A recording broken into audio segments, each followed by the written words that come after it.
أرسل رسوله بالهدى رحمة للعالمين وأسوة يقتدى به في الخير. وقال في محكم تنزيله: لقد كان لكم في رسول الله أسوة حسنة لمن كان يرجو الله واليوم الآخر وذكر الله كثيرا. وقال صلى الله عليه وسلم: إنما بعثت لأتمم مكارم الأخلاق. اللهم صل عليه وعلى آله وصحبه ومن تبعهم بإحسان إلى يوم الدين.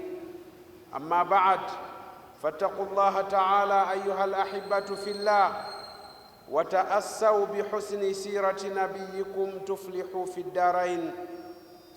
abalungi abasembedde wano olwaleero, ntendereza Allah subhanahu wa ta'ala eyatutumira Nabi Muhammad sallallahu alayhi wa sallam n'atujjira n'obuluŋŋamu ate n'amutusindikira nga kyakusaasira eri ebitonde byonna, n'atulagira okumufuula ekyokulabirako kyaffe mu kubeera nti nno tukola ebintu ebirungi n'okweyisa mu nneeyisa ennungi.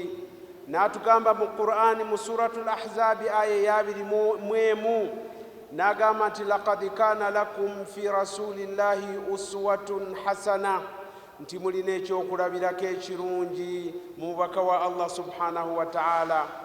Omubaka wa Allah mumulinako ekyokulabirako ekirungi mu nneeyisa yammwe, mu nkolagana yammwe n'abalala, mu ngeri ki gye muteekeddwa okubeera nti nno musinzaamu Allah subhanahu wa ta'ala, mu ngeri ki gye musobola okubeera nti nno muwangala obulamu obulungi ku nsi ne ku nkomerero. Nabbi Muhammad sallallahu alayhi wa sallam n'agamba nti innama bu'ithtu li utammima makarima al akhlaq, nti Allah yantuma okubeera nti nno ntendeka abantu empisa ennungi.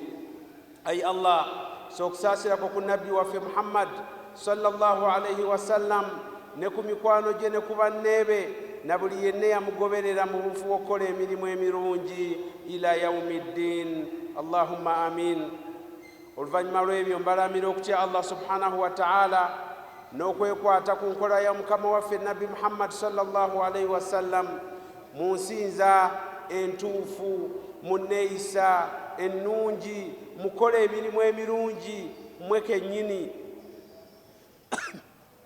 n'okubeera nti nno mweyisa bulungi wakati mu nkolagana yammwe wakati wammwe n'abantu abalala.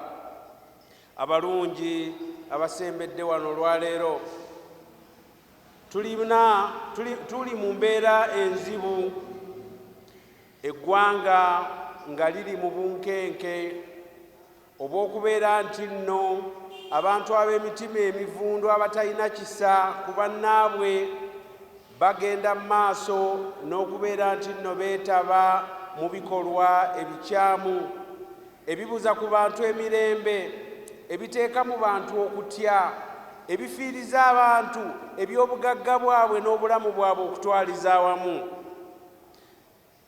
ebitandikira mu bye tumaze ebbanga nga tuwulira nti nno bijambiya, n'owulira okutemula okutakoma, gundi bamukubya amasasi, gundi bamutemudde, kakati bituuse ate mu kubeera nti nno abantu batandika okubeera nti nno bakuba bbomu, batega bbomu, beeyabya ne babeera nga basaanyaawo abantu nalumanya ne ssaalumanya obwemage. Okusooka kwa byonna, njagala okuvumirira ebikolwa eby'obutujju n'ebikolwa abantu abamu bye bakola eby'obukambwe n'okubeera ebiri ewala ddala n'eddiini. Ekyokubiri, njagala okubeera nti nno nsaasira buli muntu yenna eyafiirwako omuntu we mu bikolwa ebikyamu oba ebikolwa eby'obwannalukalala ebizze bibeerawo mu ggwanga, n'abo abaakosebwa abaafuna ebisago, n'abantu okubeera nti nno tubagumya era tusaba Allah subhanahu wa ta'ala abasaasire. Nenzizaako okubeera nti nno nvumirira abantu bonna abatambuza recordings oba za amaloboozi oba za vidiyo nga ziteeka mu bantu emitima egy'obukyayi wakati wa bannaabwe be bawangaala nabo ne bibeera nga bibaleetera okulowooza mu kwetaba mu bikolwa ebikyamu. Ate era n'envumirira abantu okuva ebikolwa bino ebyabaddewo mu kibuga kyaffe wano Kampala, abantu abasibifudde ababijjeemu ate omuzannyo. Waliwo jjo eyaŋŋambye nti tulina we twabadde olunaku lw'eggulo twasiibye ku bunkenke mu kifo we tukolera, ate nga si gwe gusoose wabula kyabaddewo ate era ne wiiki eri, nti waliwo abantu abagufudde omuzannyo basiba obuveera ne basibamu ebintu ebitategeerekeka ne babisuula abantu bambi ne badduka ku mirimu gyabwe ne babuna emiwabo nga batya nti oba oliawo ezo nazo bbomu paka bakuumi b'eddembe bwe batuuka ne basibawo ekifo bagenda okujja okwetegereza nga buveera abantu babikola mu ngeri ya kisaazisaazi oba muzannyo. Era ne mbakubiriza okubeera nti nno mwewala okwetaba oba okusemberera abantu abakola ebikolwa ebifaananako bwe bityo, kababe nga babikola na bigendererwa ki oba ki. Ennaku nga 3 emabega waliwo omusiraamu omwe yankubira essimu n'aŋŋamba nti sheekhe, mutukubiriza okubeera abantu balamu, okubeera abawulize eri bakama baffe era obuteetabira ddala mu bikolwa bikyamu oba okusemberera ababikola. Naye ate tulabika kiringa ekitatuyambye kubanga tukoze buli kimu naye era tuwangaalira mu bulamu obw'obunkenke. Ne mubuuza butya, n'agamba nti ffe eno gye tuli tutya n'okwambala enkoofiira, tutya n'okubeera nti nno twambala amakanzu olw'okutya okutukwata nga batuteebereza nti naffe tuli mu abo abakozi b'ebikolwa ebyo eby'obutujju. Ne mugamba nti gwe kikkakatako ng'omusiraamu kwe kubeera nti nno osaasaanya obubaka obw'emirembe, okubeera nti ovumirira ebikolwa ebifaananako bwe bityo, okubeera nti olaga nti eddiini tekkiriza era eri wala ddala n'ebikolwa ebyo n'ababikola, n'okubeera nti oyambagana n'abakuumi b'eddembe okubatuusaako amawulire oba information efa ku bantu abakola ebintu ebyo bw'obaako kyonna ky'owulidde. Naye ku sayidi y'abakuumi b'eddembe bwe kibeera nga bwe kityo bwe kiri ng'abantu bakwatibwa olw'amannya obunnya nti Muhammad oba Abdallah, ng'abantu bakwatibwa olw'ennyambala obwambala nti ayambadde ekkanzu oba ayambadde enkoofiira, ne babeera nga babonerezebwa nga innocently nga tebalina kye bamanyi, ate ekyo bannange kibeera kikyamu era kiba kitukakatako okubeera nti nno tuwabula abakuumi b'eddembe. Kubanga ebintu ebyo bwe bibeerawo abakozi b'ebikyamu bibawa amaanyi okugenda mu maaso n'okubikola.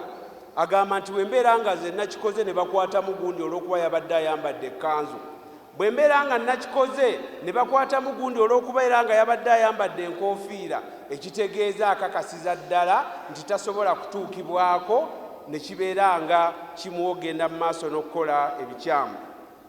Ekyokuyiga kyaffe eky'olwaleero tugenda kwogera ku nsonga 6 ze tusuubira nti ziyinza okutuyamba okulwanyisa obwannalukalala n'okulwanyisa ebikolwa eby'obutujju mu ggwanga lyaffe, nga tuyambagana kubanga buvunaanyizibwa bwaffe ffenna, si buvunaanyizibwa bwa gavumenti yokka, si buvunaanyizibwa bakuumi b'eddembe bwokka, si buvunaanyizibwa bwo nga ggwe wekka, wabula obuvunaanyizibwa bwe tukwasiza awamu olw'obulungi bw'eggwanga lyaffe.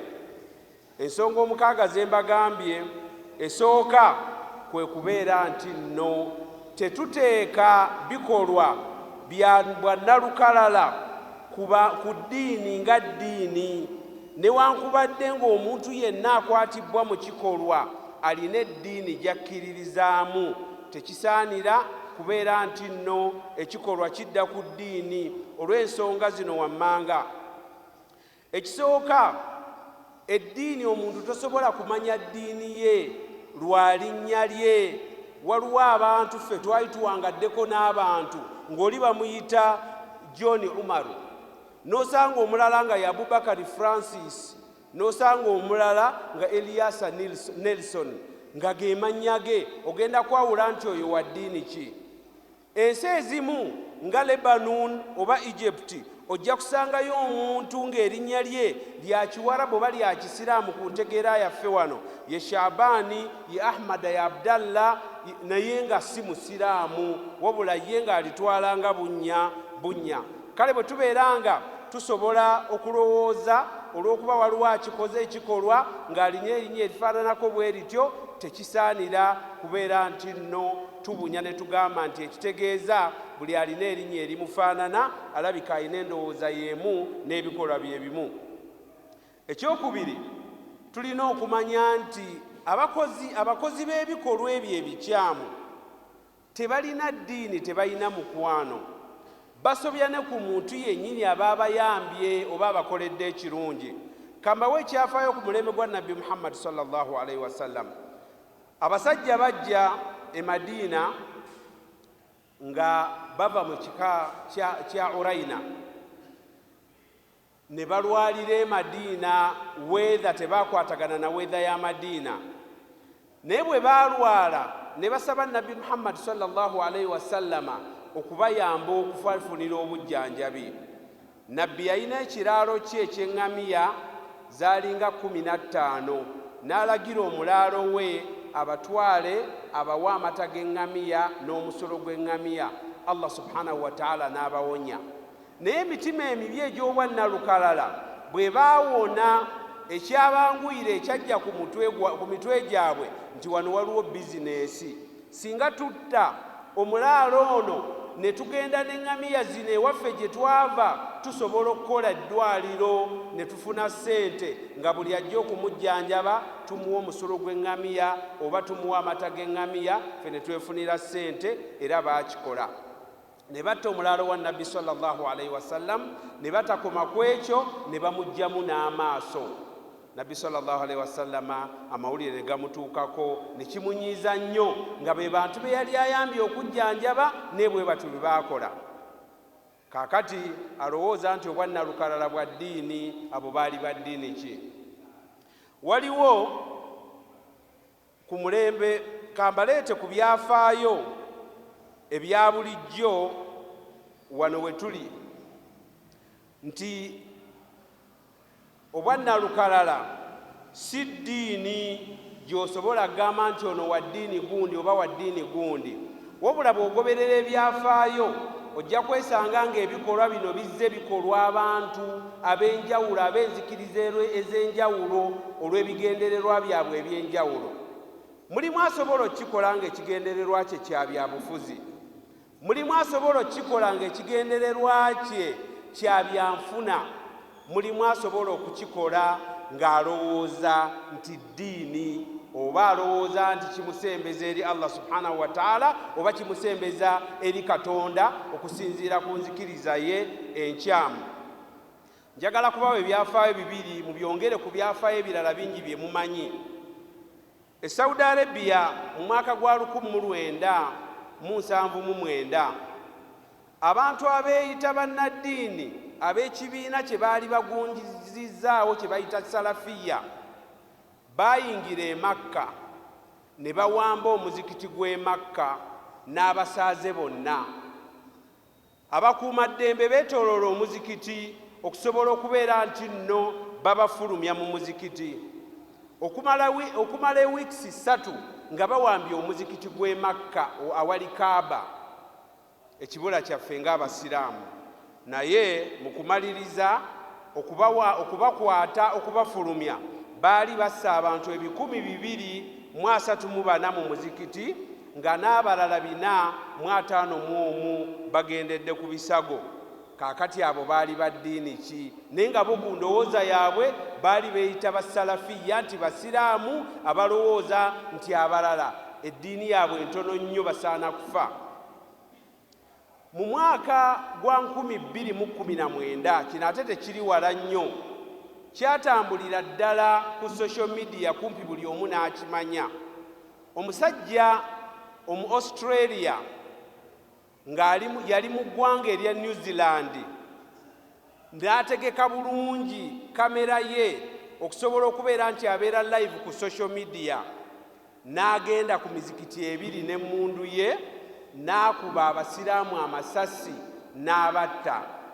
Okumaliriza nga mizikiti ebiri yattamu abantu 51 n'abantu abalala 4 ne bagendera ku bisago. Omwami oyo baali bamuyita Brenton. Naye bwe bamukwata ne bamutwala mu kooti, baamulagira asooke yeetondere famire zaabo be yasse. N'agamba nti sisobola kwetonda era siina kwejjusa kwonna, kubanga nkoze kyempulira nti omutima gwange guteredde. Bamubuuza ki ekikozesezza ekyo, n'agamba ndi musajja Mukatuliki. Naye nagenze n'endaba ng'obusiraamu butandise okusaasaana mu ggwanga lino, nga n'emizikiti gyeyongedde obungi n'abasiraamu beeyongedde. Kwe kusalawo okubeera nti nno nzita abasiraamu nga bwe nakoze, nga ngenderedde era nga neerikodinze. Era baamaliriza nga bamusibye amayisa. Oyo yali wa ddiini ki? Yali Mukatuliki, naye teyakiikirira ddiini y'Abakatuliki nga nabali be mbagambye abaali e Makka baali basiraamu, tebalina kubeera nti nno bakiikirira ddiini ya Busiraamu. Kale ebikolwa bwe bityo bigenda bibaawo, naye tulina kubiteeka ku bannyini byo. Allah subhanahu wa ta'ala agamba wala taziru waziratu wizira ukhra, teri muntu avunaanibwa musango gwa munne. Omuntu azizza omusango yalina okubeera nti naavunaanibwa. Ekyo kyekisooka ekkubo lye tulina okuyitamu okulwanyisa obwannalukalala n'ebikolwa eby'obutujju. Mbagambye kwe kubeera nti ekikolwa ekiba kikolebwa tetukiteeka ku ddiini, wabula tukiteeke kwa kikoze. Ekkubo eryokubiri lye tusobola okuyitamu okulwanyisa ebikolwa bino eby'obwannalukalala kwe kusomesa abantu eddiini entuufu. Omuntu ayinza okubeera mu ddiini naye nga tagitegeera, nekyanguyira abantu okujja okumubuzaabuza abalina ebigendererwa byabwe. Kaakati nkugamba nti eddiini bw'oba oyagala okugitegeera nti tesobola kukkiriza bikolwa bya nnalukalala, kankubuulire ebintu bino bisatu. Ekisooka, eddiini y'Obusiraamu yajja ng'eragira okusaasira mu bantu. Nabbi Muhammad sallallahu alaihi wasallama Allah n'amugamba mu suratul Anbiya aya 17 nti wama arsalnaka illa rahmatan lil alamin, tetwakutuma okujjako ng'oli kyakusaasira eri ebitonde. Nabbi yennyini n'agamba nti innama bu'ithtu li utammima makarima al akhlaq, innama bu'ithtu bil hanifiyati samha, ntumiddwa n'eddiini ey'emirembe, ntumiddwa n'eddiini ey'obukakkamu n'okusaasira. Bw'atyo Nabbi sallallahu alaihi wasallama bw'ayogera ku ddiini gye yajja nayo. Mu hadithi endala n'agamba nti arrahimun yarhamuhumur rahman, abasaasizi bonna Allah abasaasira, Allah ye musaasiza asembayo. N'agamba nti irhamu man fil ardi yarhamukum man fis sama, musaasire ebiri mu nsi ne Katonda ali mu ggulu abasaasire. Musaasire ebiri mu nsi, kabibe bantu, kabibe bisolo, kabibe binyonyi, kababe bantu nga banzikirizayo, kababe bantu nga banzikiriza ndala. Allah subhanahu wa ta'ala ayagala obasaasire, era nabbi bw'atyo bwe yalagira. Mu hadithi endala Nabbi sallallahu alaihi wasallam n'agamba nti inna Allaha yu'adhibu alladhina yu'adhibuna an-nasa fi dunya, nti Katonda ajja kubonereza ku lunaku lw'enkomerero, ate oluusi ne ku nsi era abonereza, n'amala n'addamu n'abonereza ku nkomerero. Alladhina yu'adhibuna an-nasa fi dunya, abantu ababeera nti nno babonereza bannaabwe ku nsi. Kyava alagira okubeera nti nno oyisa bulungi buli kintu, kugambye oba muntu munno, oba wa ddiini ki, oba kisolo, oba kinyonyi. N'agamba nti inna Allaha kataba al-ihsana ala kulli shay, Katonda yawandiika obulungi, empeera z'obulungi ku buli kintu ekirungi omuntu ky'obeera nti nno okola. Okumanya nabbi sallallahu alaihi wasallama yanyeeza nnyo amakulu g'okusaasira nga tatunulidde kikyosaasidde. Mu hadithi emu kwe kugamba nti fi kulli dhi kabidin ratbin sadaqa, buli woosaasira ekintu ekirina ekibumba ekirimu omusaayi kakibe ki, ofuna empeera za saddaaka. Mu hadithi endala nabbi sallallahu alaihi wasallama n'agamba nti teri muntu asimba kibala kyonna ayagadde kubeera nti ayamba bitonde bya Allah, omuntu n'alyako oba ekinyonyi ne kiryako oba ekisolo ne kiryako, okuggyako nga Allah subhanahu wa ta'ala amuwa empeera za saddaaka. Mu hadithi eya Ibn Mas'ud ye yatunyumiza kinyonyi. Ekinyonyi sahaba omu kye yajjako omwana waakyo ne kikyankalana, nabbi n'akiraba bambi nga kinyeenya ebiwawaatiro mu ngeri ey'ennaku, n'abuuza ekinyonyi ekyo kibadde ki, ate nga kaali kanyonyi katono, omuntu omulala kotandifuddeko. Ne bamugamba nti bakitutteko omwana waakyo, n'agamba mukiddize omwana waakyo. Nabbi n'agaana okubeera nti ekinyonyi obunyonyi kibonerezebwa oba kifuna obuzibu oba obutasaasirwa. Hadithi muzimanyi, hadithi y'embwa mugimanyi ey'omukyala nabbi sallallahu alaihi wasallama bwe yatutegeeza Allah bwe yayingiza ejjana olw'embwa ng'ate yali mwenzi nnyo, naye yalaba embwa ng'efa ennyonta n'aggyamu engatto ye n'agisenera amazzi, Allah n'amusaasira n'amuwa ejjana. N'eya kkapa mugimanyi, omukyala ow'omutima omubi eyasibira kkapa mu nju n'agigaana okufuluma okwenoonyeza ekyokulya, ate naye n'atagifunira kyakulya, Allah n'amuyingiza omuliro. Kakati eddiini bw'ebeeranga okusaasira kwayo kwasukka abantu ne kugenda ku bisolo ne kugenda ku binyonyi ne kugenda ku biwuka okuggyako ebikosa abantu, kakati omuntu avaawa okubeera nti agamba nti eddiini asobola okugifunamu ekimutendeka obwannalukalala, y'omulala avaawa asobola okugamba nti eddiini y'obusiraamu eragira obwannalukalala. Ekyokubiri, mbagambye nti tuli ku nsonga ze tusobola okuyitamu okulwanyisa obwannalukalala. Ekyasoose twagambye ekikola butakiteeka ku ddiini. Ekyokubiri kye tuliko kati kwe kubeera nti eddiini tusomesa abantu eddiini entuufu. Eddiini entuufu mbagambye ekisooka eragira okusaasira. Ekyokubiri egaana obwannalukalala. Eddiini egaana obwannalukalala. Nabbi sallallahu alaihi wasallam agamba inna ddiina yusru, eddiini eno nyangu. Agamba walan yushadda ddiina ahadun illa ghalabahu, teri muntu akuba kifuba ku ddiini n'ayagala okugitwala nga bw'ayagala n'akaafuwaza banne ng'alaba ye yekka ye mukkiriza, okuggyako eddiini emulemerera. Mu hadithi endala Nabbi sallallahu alaihi wasallama n'agamba nti innama bu'ithtum muyassirina walam tub'athu mu'assirin, mwatumibwa kwanguyiriza bantu ddiini, temutumwangako kukaluubiriza bantu. Bwe yatuma Muadhi n'Abi Musa e Yamani yabagamba nti yassira wala tu'assira, eddiini mugigonze, abantu mubagondeze, temubakaluubiriza. Wabashira wala tunaffira, abantu mubateekemu essuubi, temubamalaamu ssuubi. Nabbi sallallahu alaihi wasallam kyava ayimirira mu hijjatul wida mu lujjudde lw'abasahaba n'abagamba nti ya ayuha nnaasi, abange mmwe abantu, iyaakum walghuluwu fi ddiin, mwewale okubeera nti neddiini mugisussa weekoma ne musuuka n'okulaba nti mmwe muli kumpi ne Katonda, mwamalayo, mmwe temusobye abalala bonna, bakafiiri abalala bonna basobye okuggyako mmwe. Nabbi yakigaana n'agamba nti fa innahu ahlaka man kana qablakum alghuluwu fi ddiin, abaabasookawo teri kyabazikiriza okuggyako ekyo kyennyini eky'okuyitiriza eddiini ne bagisussa weekoma.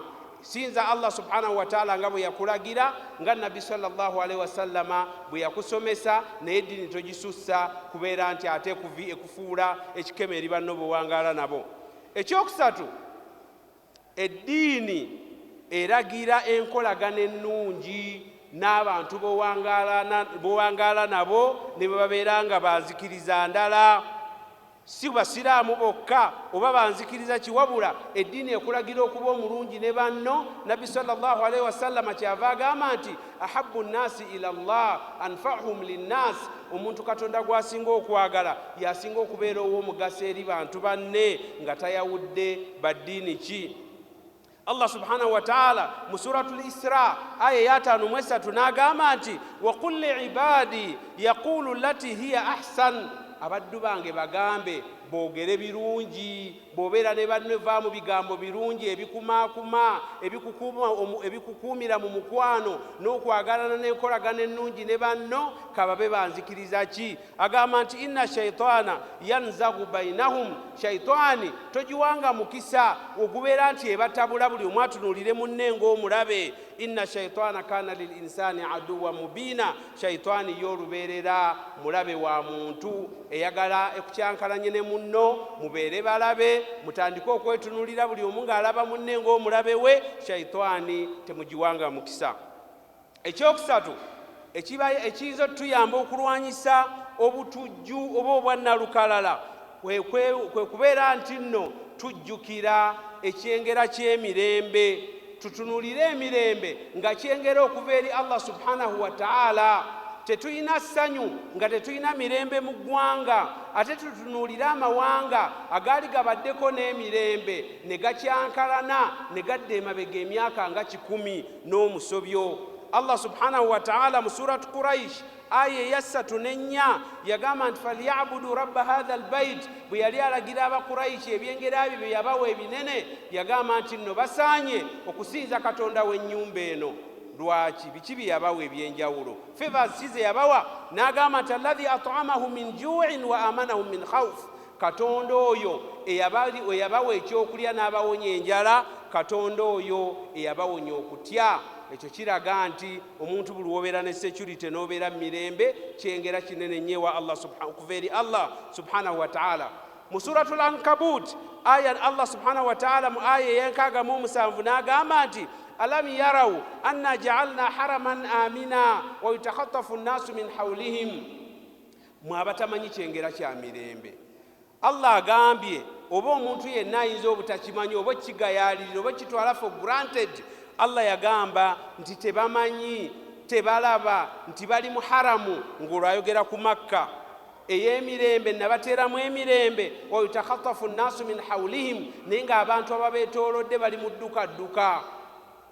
Allah subhanahu wa ta'ala mu suratu Nahli aya 10:12 n'agamba nti wadharaba Allahu mathala, katonda yakubira abantu ekifaananyi, qaryatan kanat aminatan mutma'inna, ekyalo ekyali mu mirembe nga kitebenkevu, yatiha rizquha ragadan min kulli makan, nga n'ebyokulya babifuna biva buli wamu. Fakafarat bi an'umillah, ne bawakanya ebyengera bya katonda. Faadhaqaha Allahu libasa alju'i wal khawf bima kanu yasna'un, Allah subhanahu wa ta'ala emirembe n'agibajjako n'ebyokulya ne bibabula, n'abambaza ekyambalo ky'enjala n'okutya olw'ebyo bye baalinga bakola ebikyamu. Kale ŋŋamba nti omuntu yenna omugezi tolinda kibikugwako, weebuulirire n'ebigudde ku balala. Tunuulira Libiya yadde emabega emyaka 10 n'omusobo, Iraka yadde emabega emyaka 10 n'omusobyo,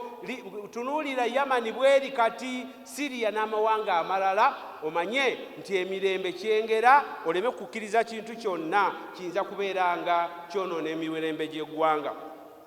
Ekyokuna hathu nnasi ala hubbi lwatan, abantu tubayigirize tubasomese okwagala ensi yaabwe. Ensi yo kikakatako okugyagala. Nabbi Ibrahimu alayhi salam yatuyigiriza, yayagala Makka n'agisabira, na Allah subhanahu wa ta'ala agamba mu suratul Baqara aya 26 nti wa idh qala Ibrahimu rabbi ij'al hadha baladan amina, Ibrahimu yawanika emikono n'asaba katonda n'agamba nti ayi Allah, ekibuga kino kifuule eky'emirembe, warzuq ahlahu min athamarat, abantu b'ekibuga kino bagabirire n'ebyokulya.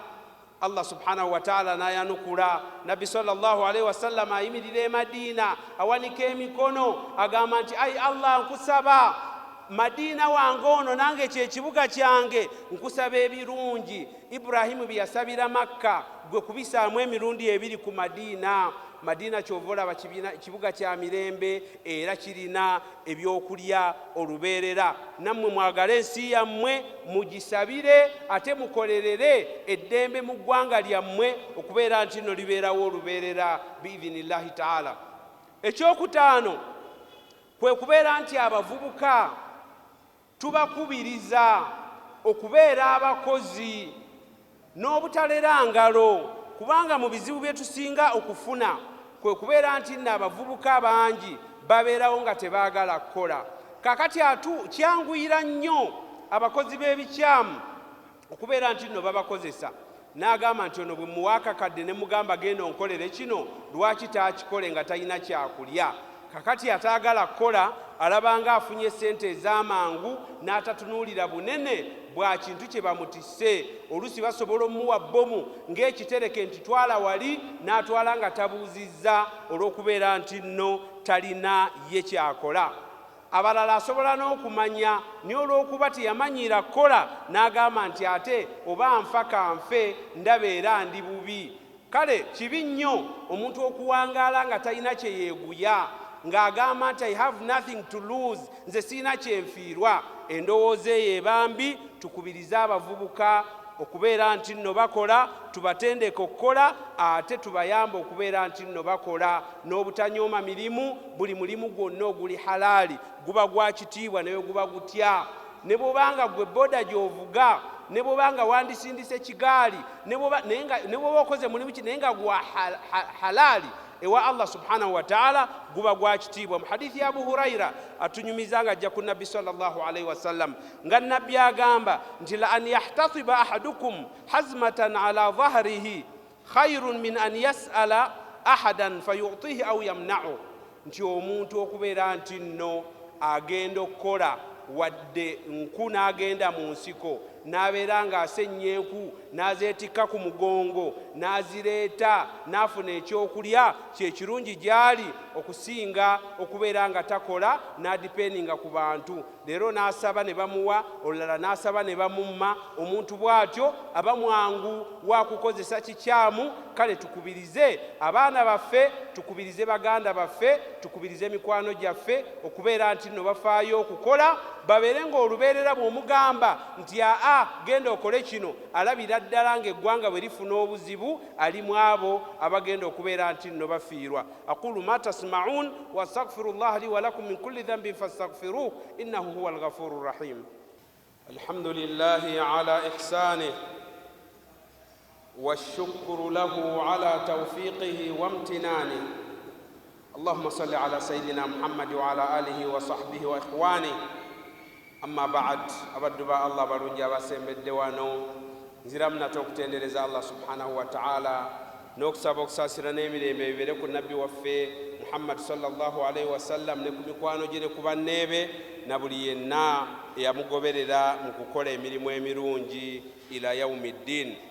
Abalungi mwenna, mu khutuba yaffe esooka twogedde ku bintu bitaano ebiyinza okutuyamba okubeera nti nno tulwanyisa obutujju mu ggwanga lyaffe, tulwanyisa obwannalukalala.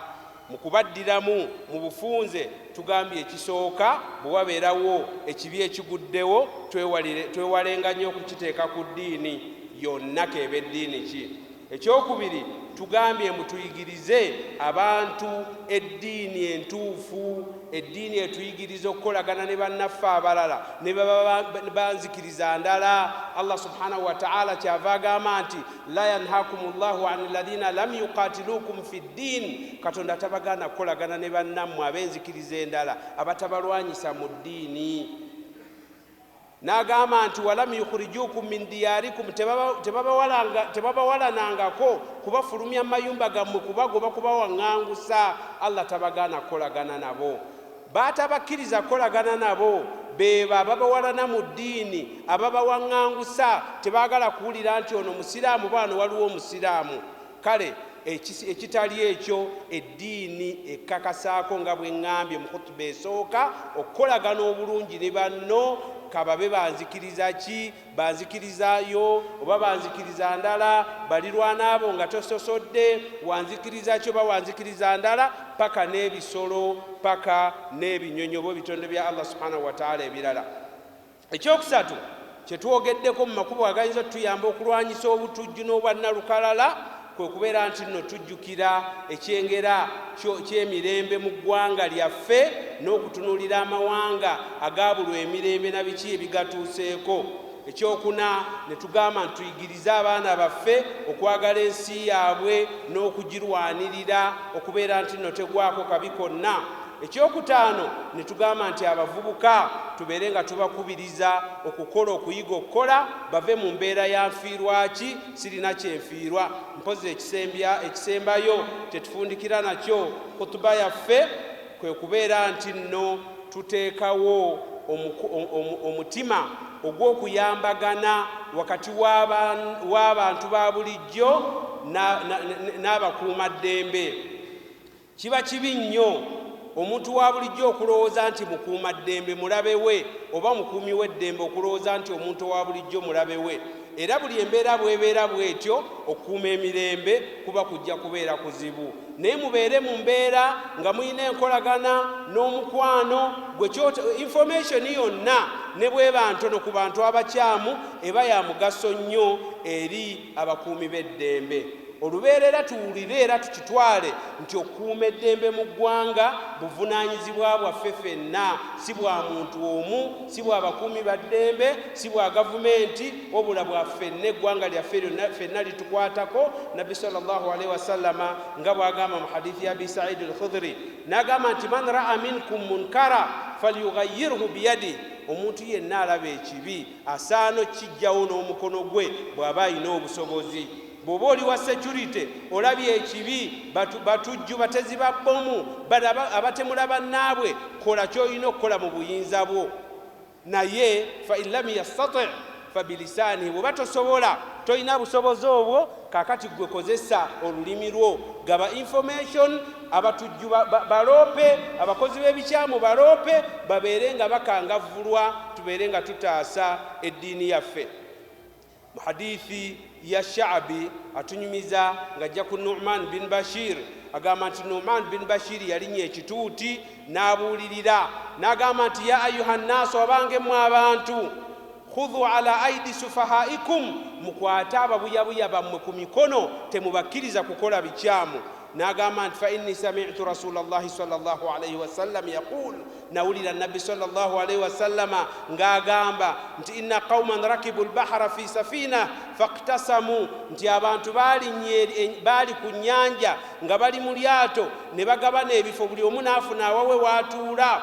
Agamba nti fa asaba kullu rajulin makana, buli omu bw'amala okufuna ekifo kye, fa akhadha rajulun minhum alfa'sa fanaqara makanahu, omu ye yali mu buyabuya tayagala kukoowa, bwe yafuna ennyonta n'ajjayo embazzi n'abomola waali ng'ayagala kunywa amazzi nga gayita wansi. Agamba Nabbi sallallahu alaihi wasallama nti banne baali bagezi baamukwata ku mukono ne bamugaana, naye nga ye alaaja na kimu nti kifo kyange kyenjagala kyenkolerawo. Naye agamba singa tebaamukwata ku mukono amazzi gandiyingidde mu lyato bonna ne bazikirira, naye baamukwata ku mukono n'awona, nabo bonna ne babeera nti nno bawona. Yembeera gye tulina okubeeramu mu kulumirwa eggwanga lyaffe, mu kufa ku Uganda yaffe, mu kukuuma ebyaffe, mu kukuuma emirembe gy'eggwanga, tusobole okubeera nti nno twesiima ku nsi ne ku nkomerero. ألا وصلوا وسلموا على خير خلق الله فقد أمركم الله بالصلاة والسلام عليه فقال إن الله ملائكته يصلون على النبي يا أيها الذين آمنوا صلوا عليه وسلموا تسليما. اللهم صل على سيدنا محمد كما أمرتنا، اللهم صل على سيدنا محمد كما يجب علينا، اللهم صل على سيدنا محمد كما صليت على إبراهيم وعلى آل إبراهيم في العالمين إنك حميد مجيد.